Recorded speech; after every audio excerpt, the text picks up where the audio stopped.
Ayan, ayan. Tanghalian na tayo. Dahil may ano, ulam natin yung hasa-asa tayo ng pinirito. Kapirasong manok. Nag-ano ko doon sa tutulay. Kumuha. Ayan. Sausawan natin toyo. Yung tulay.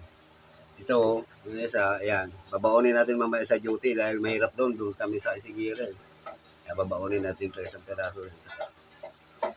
Ayan. Tayo.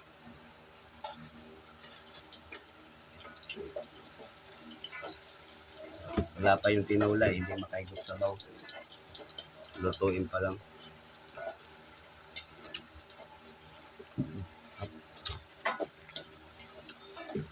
Kapuraso lang ulam.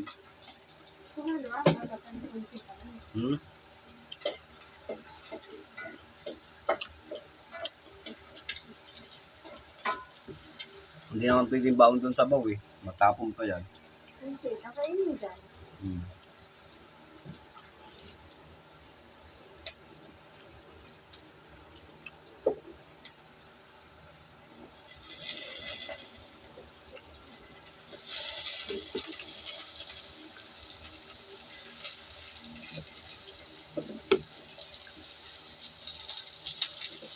Kain-kain tayo. I-shout out dyan sa mga taga-Bisaya. Kaon ta. Parang hilaw pa ata yung pinirito kong manok ah.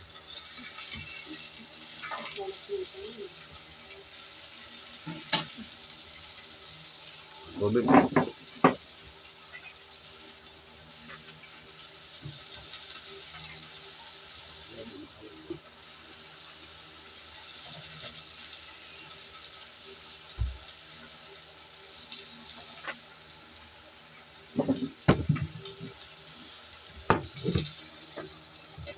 Mag-yelo agad.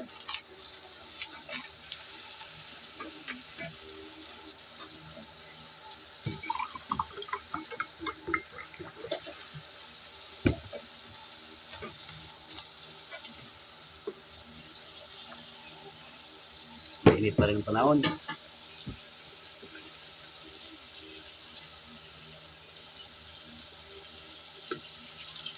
Bakit kaya nagpait yung suka? Bakit kaya nagpait? Sabi sa sili, tagal-tagal ko na nagbababad niyan, hindi naman pumapait. Mawala din siguro yan. Pait na yan. Kagabi sa usaw ko chicharong ka, grabe ang pait. Grabe ang pait. Jekman ko yung sukang walang babad, mapait din. Sabi ko, aba, saan kaya ito? So, siguro sa pagkatuba niya, no?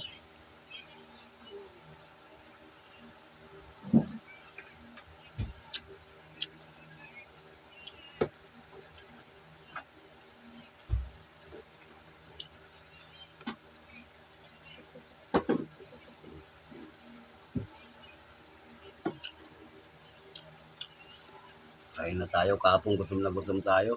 Nanginginig ako kapon sa gutom. Para pati kukulaps ka.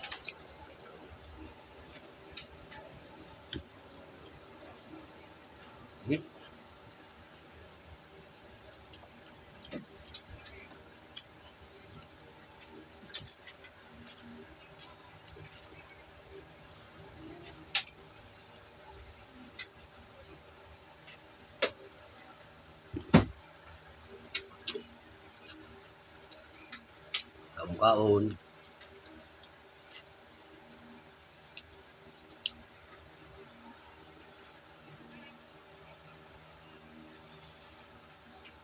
Napiprito ka?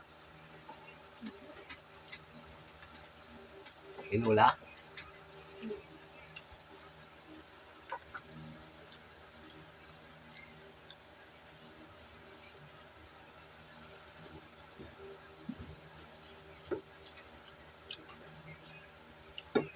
Parang ngayon, tipid na tipid ako sa ulam lagi.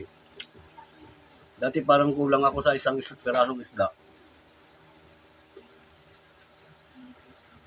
Ngayon, isang piraso lang, solve na. Ay, isang kaputol. Pintok pa tayo kunti. Trabaho pala dito. Parang trabaho ko, no? Binilit ba ito kanina?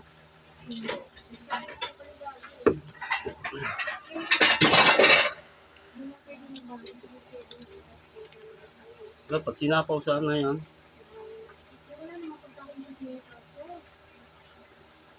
Dami-dami yan kung pagkain sa aso. Hinawasan ko pa nga yan kanina. Bigyan ako ng kagaw ito eh. Tinatang ito.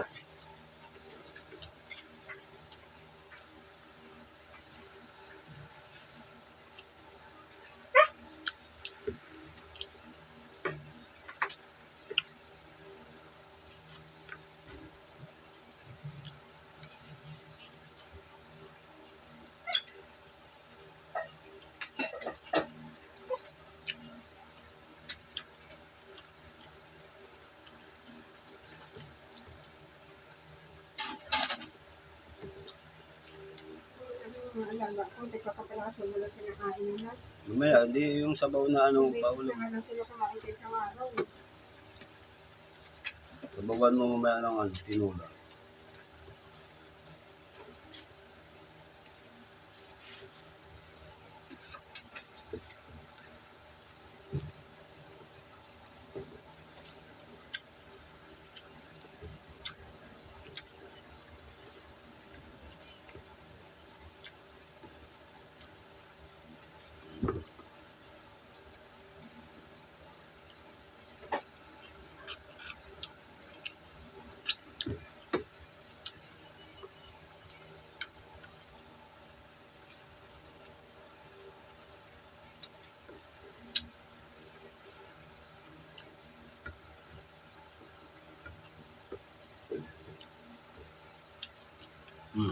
Na.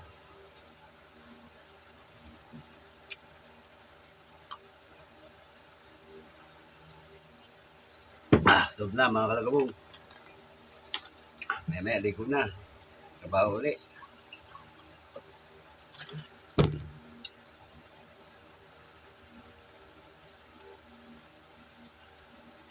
Bye-bye. Thank you for watching.